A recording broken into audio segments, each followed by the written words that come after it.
Disney, the Muppets, and children's entertainment. What do all of these have in common? Well, one man, James Maury Henson. This man took on education all the way from the 1950s to the 1990s. He was very creative, came up with many different movies, and decided to change the world in very little ways, but they still did matter. Back in 1955, he made his first ever debut at a local radio television show where he made Sam and Friends. His co-star was his wife, and they both decided, this is a good idea. Let's keep doing it.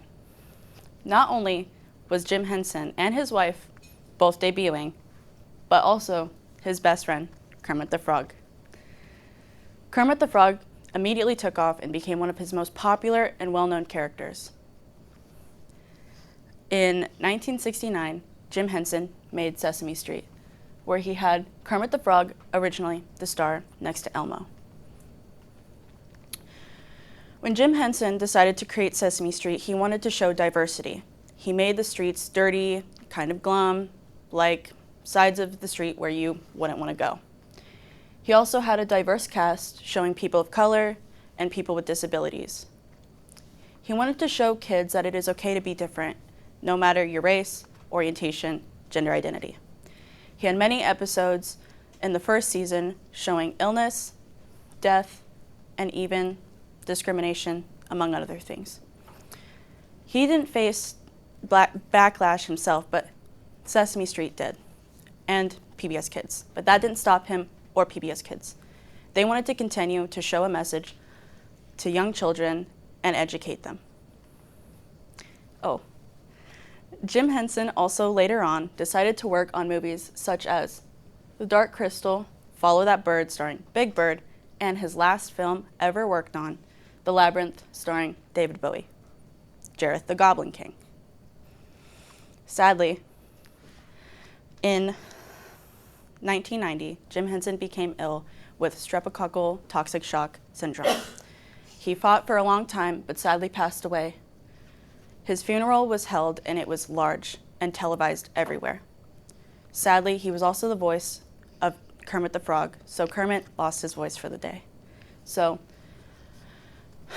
the voice of Big Bird decided that they wanted to sing for him. They sang, "You Are My Sunshine," and "It's Not Easy Being Green," one of Kermit the Frog's most iconic songs. Jim Henson's last words to his family were, "Please watch over each other." And I know what you're thinking. Jim Henson, the guy that made Muppets, Sesame Street, and had one of the biggest puppeteer businesses in the 90s. What did he do after his death? What happened to the Jim Henson Company? Well, his son Lisa and Brian decided that they were going to take it over and become CEOs of the company. They wanted to preserve his work, and they wanted to help, as well as continue his wish to helping children in low-income households receive education. His friend, very close friend, Frank Oz, decided that he would work on the puppets and finish his projects he wasn't able to. And now for some fun facts. This guy, Frank Oz, that we just mentioned, he worked on Little Shop of Horrors, where he made the biggest puppet he ever made, the monster from Little Shop of Horrors. He also made the first ever version of Yoda from Star Wars, which was pretty crazy, if I do say so myself.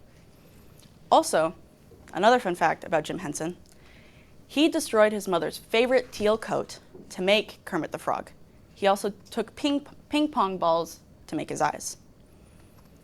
And a fun fact I forgot to put on the screen is The Labyrinth, the last movie that he worked on, was supposed to feature Freddie Mercury from Queen. But Freddie Mercury passed away from AIDS. So they came up with the best other option for somebody to play the Goblin King. They chose David Bowie. One last thing that I wanted to say to all of you, and that I hope you take away from this presentation, is this is a quote from Jim Henson. It's one of his favorite quotes of mine, and I think it perfectly embodies him and everything he worked for. When I was young, my ambition was to be one of the people who made a difference in this world. My hope is to leave the world a little better for I've been here. and I think he did that very well in his life as well as in his death.